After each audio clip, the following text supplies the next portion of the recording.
Okay, hello everybody. My food is now ready, and I just wanted to talk a little bit about my journey, how I got here, why I decided to journal about this, and just to share a little bit about my current situation.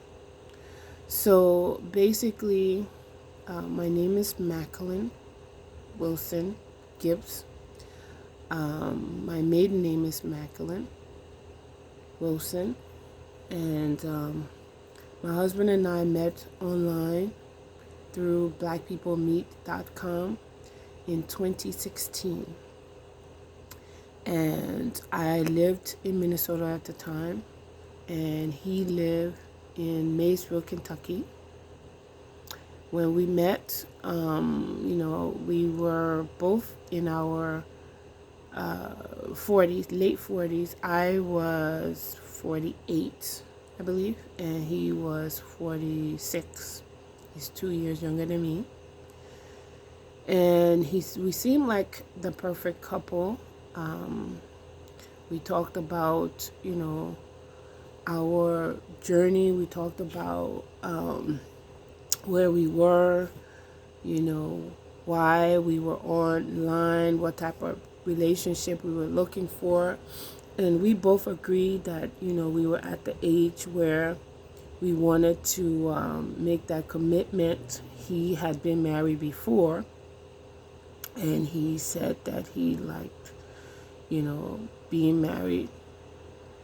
And things seemed okay. There were some things that came up very early in our relationship, but I'm going to talk about that another time. I just want to talk about the journaling process of why I'm here living in this condition. So as I go along, I will talk more about some of the red flags and all of these things that came up in the beginning. But we met, and right away he wanted to get married, and I hesitated, and he wanted to move to Minnesota where I lived. But before I met him, I had been thinking about seriously considering moving out of Minnesota because of the cold and the snow. We had experienced some really, really bad weather for a couple of years where there was ice, on the floor. I think people remember 2015, 2014, 2016, where the weather was really, really bad. And it was a challenge for me because I mentally I can't drive on snow. It messed with my psyche, and I was in not a car wreck, but I had a car accident situation that kind of just messed with me, and I wanted to move out of Minnesota. So when I met him, I felt like he was my ticket out. So we decided that I would move to Maysville. He had been on his job longer than me. I had been on my job for 5 years. He had been on his job for, at the time, about 19 years. He had lived in Maysville all his life, and he was the youngest of his three siblings. And his parents are still alive, and he basically, spent a lot of time with them and stuff. And I felt like I didn't want to take him away from that. I didn't, and so I moved here, got a job, and we started to, I moved in with him. He was renting a house. So I said, well, what we can live together for a while, and if after about a year we still feel like we can make it, we still want to be together, then we can go ahead and get married. However, about 6 months after we met, he proposed, and we set our wedding date, and we got married in October of 2017. We had challenges throughout the marriage, and I'll talk about that later. But the number one problem that we faced was later on in the marriage, I found out that he had a girl pregnant when we met. And he said he didn't know she was pregnant, but then also later on I found out that he knew because he had been communicating with her. And his parents knew because her mother had taken her to his parents to say, your son had my daughter pregnant. What is he going to do? But I didn't know. I wasn't from the town, and so anyway, fast forward, we got married, we bought a house, started a business, and the baby came along. The baby was living with her auntie, who had taken care of her since she was born. And that's another situation that I would talk about too another time. And the auntie contacted me saying, your husband, my sister said that your husband is the father of her child, and she's willing to take a DNA test. I don't want to start any problem in your relationship, but I just want to get the DNA test done because I've been taking care of my niece, and now all of a sudden my sister she's suing me for child support. She says she's going to sue your husband for child support. She wants back in the child's life, and we have been going back and forth to court. But I just wanted your husband to know, and so by that time anyway, there was already a DNA test that was a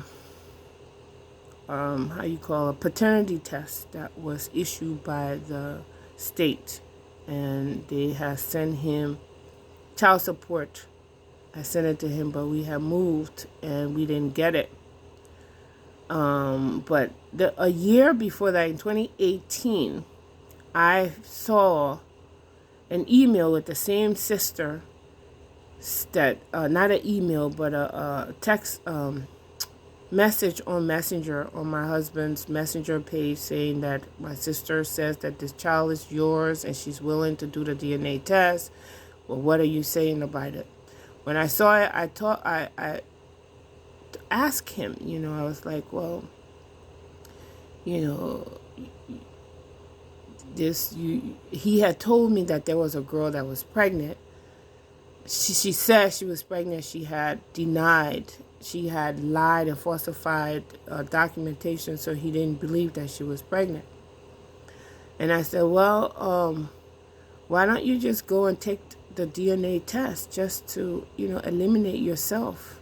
I said, you slept with her. There is a possibility, so just go ahead and take the test. So he said, okay. He said he was going to take the test, but he never took the test.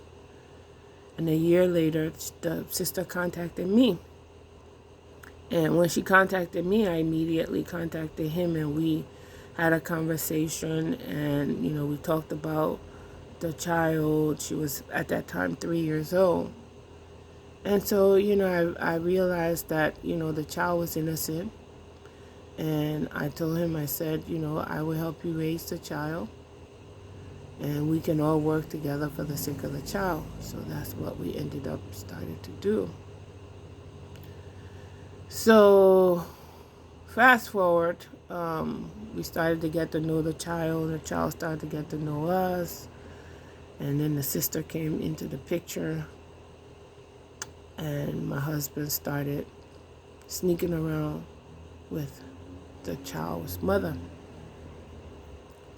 And one day he told me, well, I want to be a full-time dad, so I don't want the marriage anymore. And this was in 2021. We had opened up a restaurant. Things were going pretty good for us, and all of a sudden he just turned. There's a lot more to it than that, but bits and pieces. I will talk more about the whole thing right now. Anyway, we lived together separately. He started sleeping with the girl. He ended up getting her an apartment, or he claimed that he didn't, but I know he did because she wasn't working. So he got her an apartment, and he started every weekend. He would go and spend a weekend with her while we were still living together in the same house. It was difficult. I ended up losing the restaurant and going back to work. And then in March of this year, 2023, he decided to file for the divorce. And he filed for the divorce. He got a lawyer. Initially he had filed for a legal separation. And so he got a lawyer, so I went ahead and got myself a lawyer. And we went to court. And the divorce went through, and they granted him the house that we were living in because we had 3 other properties, the restaurant. We had 2 other rental property that we had bought. They were fixer-uppers. And he said he didn't want to have anything to do with them. He just wanted the house, so the judge gave him the house. And I was ordered to leave the house. And he paid me $5,000 to move out. But it doesn't take $5,000 to renovate a house. And he was insisting that I move out. Actually, he wanted me to move out we divorced in August, and he wanted me out by September 1st, August 23rd. And he wanted me to move out by September 1st, but I told the judge it wasn't enough time, so the judge gave me until October 1st. So October 1st, I was trying to see if I can get this place livable. And so I tried to plead with him for me to stay a little longer. He said, he just couldn't do it. I needed to move out. So I said, okay, I'll move out. And so I moved into this place unfinished. It's been cold. The first day I slept in the U-Haul truck. The first 2 days that weekend I slept in the U-Haul truck. And then after that I bought an air mattress, which is what I'm sleeping on right now. And I've been here ever since. All my things are here. I've been trying to renovate. It's very difficult to find people in this town, and the people that you find to renovate is very, very expensive. So, but I've been doing the best that I can. I just also want to say that this is not me blaming him or anything. I'm just telling my story, and I'm journaling because I want to capture all of this, because I know that I'm going to rise above this. I know that I'm going to fix this house, and I know that my life is going to get better. And I just wanted to capture that moment so that I would be able to share it with others and let them know that they too can, rise above, difficult and challenging situations. There are a lot of young women out there who follow me, and I want them to know that no matter what you go through in life, keep your head up, be strong, trust God, the Creator, and, believe in yourself. So this is, it's been a little over a month now. Like I said, I moved out October 1st, and this is November 4th. So it's been a little over a month, and I'm trying to capture every moment. This has been about 15 minutes now with this video. So I've been capturing short takes here and there, but I just wanted to stop today and record a little bit more, explaining the whole journey. But I'm going to eat my food now. I made some burger wheat with some corned beef, something that's just simple to make that I could put in the rice cooker. And I'm going to eat that for the rest of the week. I do have a job. I'm not jobless. So my finance, it's kind of tough because I have a lot of debt. I'm still paying for the restaurant. I'm still, I did a contract for deed for the restaurant, and they pay me monthly. And that money basically goes towards paying the mortgages. We have like 2 mortgages and a loan that we took out for the business. So I still have a lot of debt, and that's what's making this a little challenging. But again, I know I'm going to get through it, and I will keep journaling and tell my story. And see you in the next video.